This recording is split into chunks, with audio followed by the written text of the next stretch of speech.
എന്റെ പൊന്നു മോനെ കുട്ടപ്പായി, നേരാ, ഞാനും വെല്ലുവിളിച്ചതാ വള്ളം കളിക്ക് കണ്ടോളാന്ന്.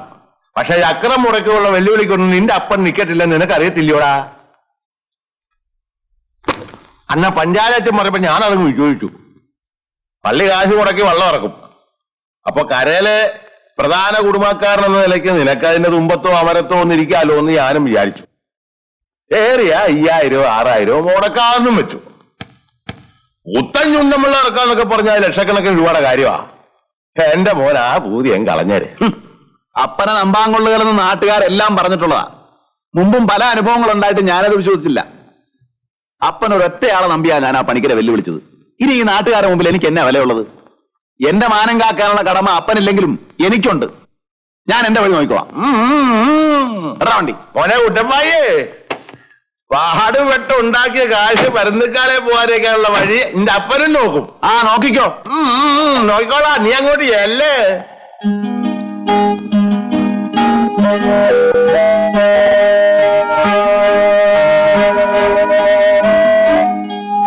കുട്ടപ്പായേ, താൻ 10-40 കിലോമീറ്റർ വണ്ടി ഓടിച്ച് ഇവിടം വരെ വന്നിട്ട് ഇങ്ങനെ പറയേണ്ടി വന്നതിൽ എനിക്ക് ദുഃഖമുണ്ട്. അല്ല, ഹൗസേ പോലൊരാൾ ചോദിക്കുന്നത് എന്ത് വാടകയും തരാൻ ഞങ്ങൾ തയ്യാറാ. വാടകയുടെ പ്രശ്നമല്ലടോ. സ്വന്തം പെണ്ണും പിള്ളയും മക്കളെയും ഒക്കെ വാടകയ്ക്ക് കൊടുക്കുന്നത് പോലെയാ വള്ളം വാടകയ്ക്ക് കൊടുക്കുന്നത്. ഞങ്ങളുടെ ചുണ്ടൻ വെള്ളം എന്ന് പറഞ്ഞാ തലമുറയായിട്ട് കുടുംബത്തിന്റെ അന്തസ്സായിട്ടാ വെച്ചിരിക്കുന്നത്. ഇന്നിപ്പോ അത് കാത്തു സൂക്ഷിക്കാനുള്ള പാങ്ങൊന്നും ഉണ്ടായിട്ടല്ല. അതുമല്ല, താൻ നല്ലൊരു തുക വാടക തന്നാൽ എനിക്കതൊരു നിക്കക്കള്ളിയാ. എന്നാലും ഞാനത് ചെയ്യില്ല. അല്ല, ഇനി 1 മാസം കൂടെ ഉണ്ടല്ലോ, മുതലാളി ഒന്നുകൂടെ ആലോചിക്കും. ഓ, ഇനിയിപ്പൊ ഇക്കാര്യത്തിൽ ആലോചിക്കാനൊന്നുമില്ല. എന്നാ പിന്നെ കാണാം. ആ,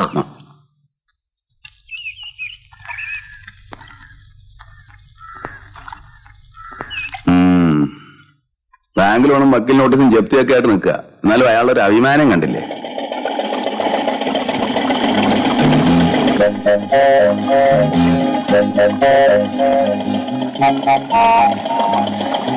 ആ തുണിച്ചിറങ്ങണം. അച്ചായോ, അയാളുടെ പാങ്ങും വെറുതെ കണ്ടിട്ട് വള്ളം വിലക്കിട്ടുന്ന കോളുണ്ട്. നിന്റെയിലുണ്ടോ 1 ലക്ഷം രൂപ എടുക്കാൻ? അപ്പൻ ഷാപ്പിലേലത്തിന് വെച്ചിരിക്കുന്ന ഒരു 5-6 കെട്ടിഞ്ഞെടുത്തുകൊണ്ട് വാ. വർത്തമാനത്തിനൊരു കുറവില്ല. കയറാം.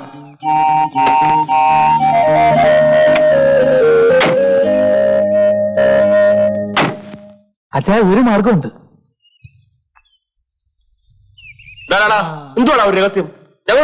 നമ്മൾ അച്ഛന്റെ തണ്ടപ്പടിയുടെ മുഖം അടിച്ചു മാറ്റുന്നു. എപ്പടി? അത് കൊള്ളാം.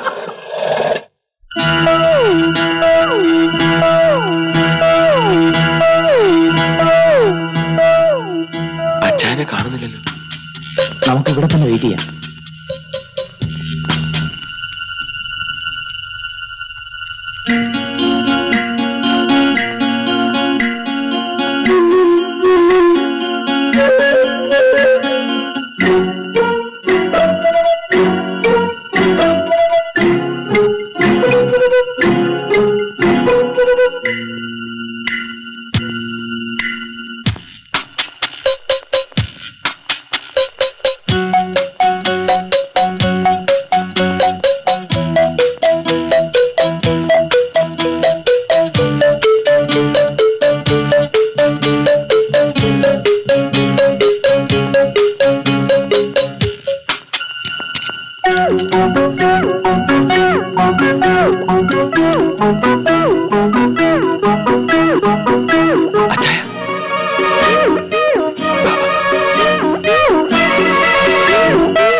ശരി ശരി.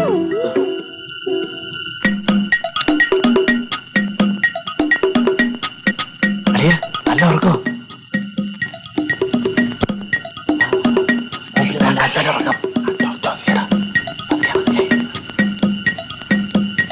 അച്ചായൻ പറഞ്ഞില്ലേ ഇടത് ഭാഗത്ത് സേഫ് എന്ന്. താക്കോലുണ്ടോ നോക്ക്. ഇല്ല. മേശക്കകത്ത് നോക്ക്. ഇതിനടിക്കാം. തലങ്ങനടി നോക്ക്.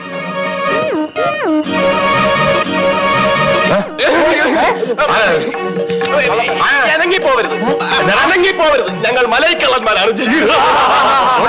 കള്ളൻ കള്ളൻ എന്റെ കണ്ണട എടുത്തടാ. എവിടെ? എടുക്കണ്ട എടുക്കണ്ട, കത്തിയാണ് കുത്തും.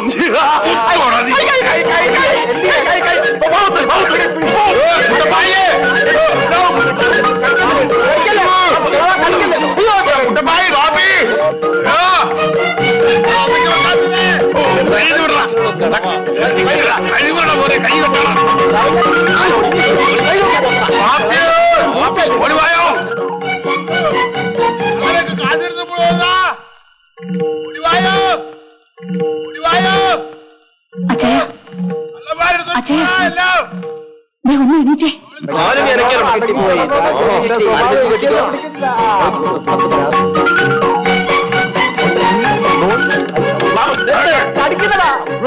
അടങ്ങി കിടക്കണോ കളവാ, ഇഷ്ടം പോലെ ഉണ്ടല്ലോ.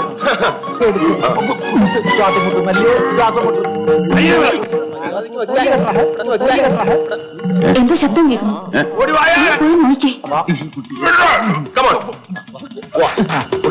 കള്ളൻ എന്റെ ആശ എടുത്തിട്ട് പോകുന്നേ.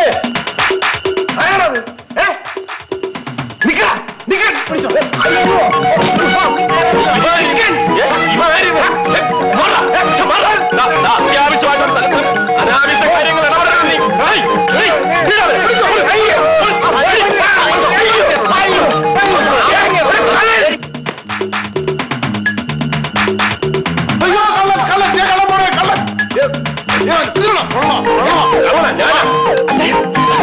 ആള് തെറ്റി.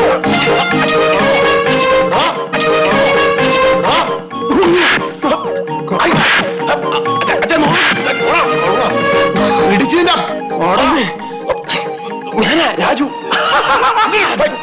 ശ്വാസം മുട്ടി. ഞാനാ രാജു. കൈ കടിക്കുന്നു, കടിക്കില്ല.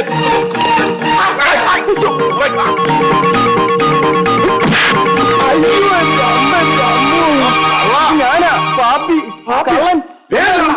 അച്ഛാ നീ പോയി അപ്പത്തന്നെ സംഭവിച്ചു നോക്ക്. ചെല്ലേ ഓട്.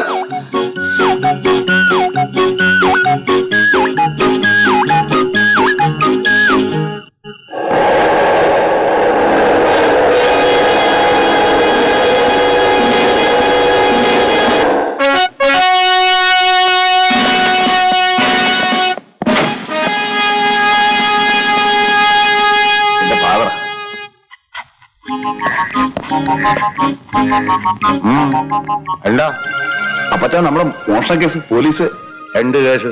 എന്റെ കാശ് പോയത് തന്നെ. അല്ല പക്ഷെ പോലീസ് നായ എന്നോട് നായ പാട്ടിയല്ല ഒന്ന് തന്നെയാടാ. ഈ അനത്തിപ്പെട്ടോണ്ട് ഇവിടെ ഉണ്ടല്ലോ, എന്നിട്ട് കള്ളനെ പിടിച്ചോ? നീ പട്ടിക്ക് തീറ്റ, നായ കൊണ്ടുവന്നമാർക്ക് തീറ്റയും ചെലവും, ഇതൊന്നും എന്റെ കാശില്ല. ഏമാരെ എനിക്ക് കേസില്ല. കുട്ടപ്പായി അതെ, ഞാനവന്റെ തന്തയാ, എനിക്ക് വരാതില്ല. അപ്പൊ അല്ല ഈ പോരാടുന്നു. ഓളിക്കുട്ടിയെ ഒന്നും തോന്നരുത്, ഞാൻ വൈകുന്നേരം സ്റ്റേഷനിൽ വന്ന് കണ്ടോളാം. ഓ സാരമില്ല, മോഷണം പോയ ആൾക്ക് പരാതി ഇല്ലെങ്കിൽ പിന്നെ അപ്പച്ചനൊരു പ്രത്യേക സ്വഭാവക്കാരനാ. കേസും ബുക്കാറൊന്നും പുള്ളിക്ക് പണ്ടേ ഇഷ്ടമല്ലേ. ആ ബ്രൂണിയെ കേട്ട് എന്നാ അങ്ങനെ ആട്ടെ. ശരി.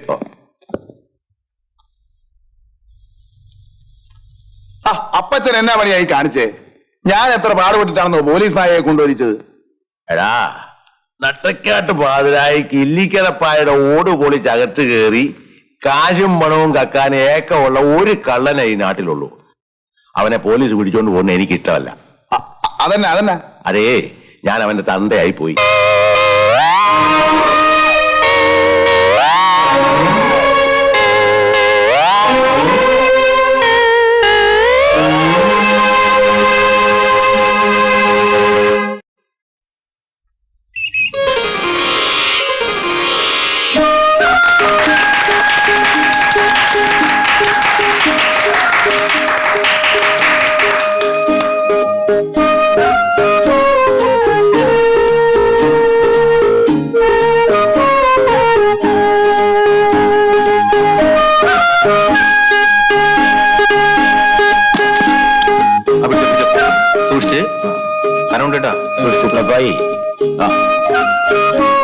എന്റെ കുഞ്ഞായത്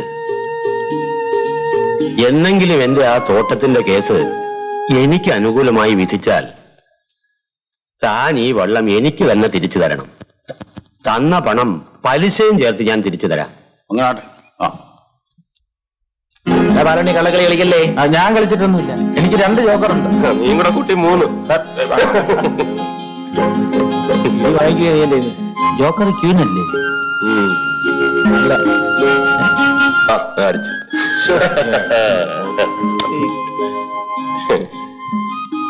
മാറ്റി ഒരു കുപ്പി കള്ളിങ്ങറാ. കാലിയാ. ഷാപ്പിൽ പോയി 2 കുപ്പി വാങ്ങിച്ചോണ്ട് പോവാ പാപ്പി. ഒരു ചേഞ്ചിന് വേണ്ടി നമുക്കിന്ന് ഷാപ്പിൽ പോയി കള്ളു കുടിച്ചാലോ? ശരിയാ, വല്ലതും തൊട്ടുകൂട്ടി അടിക്കാമല്ലോ. ഞാനും വരാം. പാപ്പി എവിടെ ഇരുന്നാ? വള്ളത്തിന് കാവലാന്നേ. ഇരുന്നോണം.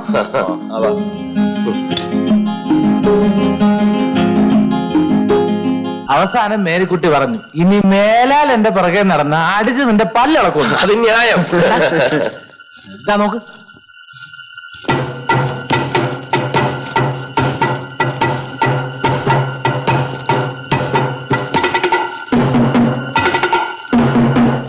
ഇതാ പണിക്കരുടെ സിൽബന്തി രാവൺ എന്തോ ദുരുദ്ദേശമുണ്ട്.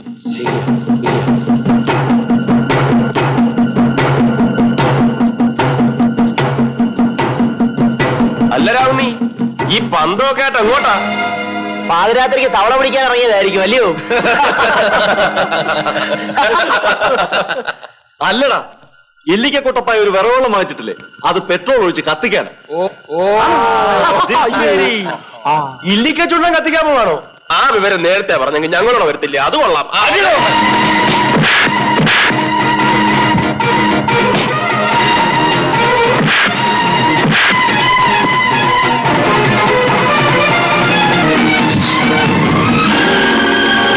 അവന്മാര് പന്തങ്ങളൊക്കെ ആയിട്ടാ വന്നത്.